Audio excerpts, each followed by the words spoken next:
Mustafiz is coming back. শুধু ফিরছেনই না, এই মুস্তা দেখাচ্ছেন দাপট, যে দাপটের কারণে তার পেছনে পড়ে আছেন বুমরা, স্টার্ক, বোল্টদের মতো বোলাররা।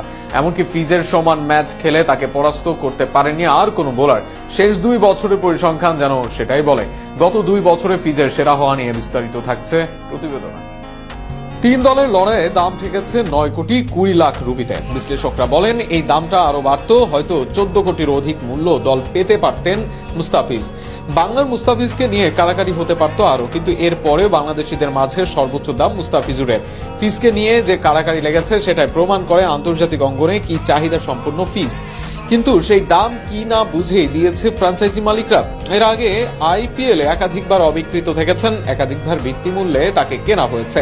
2015-16 সালে তাকে যে দামে কেনা হয়েছে, এবার পেলেন তার কয়েক গুণ দাম। কিন্তু কেনই বা ফিজকে নিয়ে কাড়াকাড়ি? আর সেটার উত্তর একটি, সাম্প্রতিক সময় তার সাফল্য। গত 2 বছরে পেস বোলিং এ ফিজ শানিত হয়েছেন আরো। কাটারের মাঝেও ভেরিয়েশন এনেছেন, লাইন লেন্থ নিয়ন্ত্রণ রেখেছেন, বলের গতির ভেরিয়েশন বাড়িয়েছেন, স্লোয়ার ইয়র্কারেও এনেছেন দক্ষতা। এছাড়া বাঁহাতিদের জন্য আলাদা অ্যাঙ্গেলে বল করতে পারেন মুস্তাফিজ। এত সব স্কিলের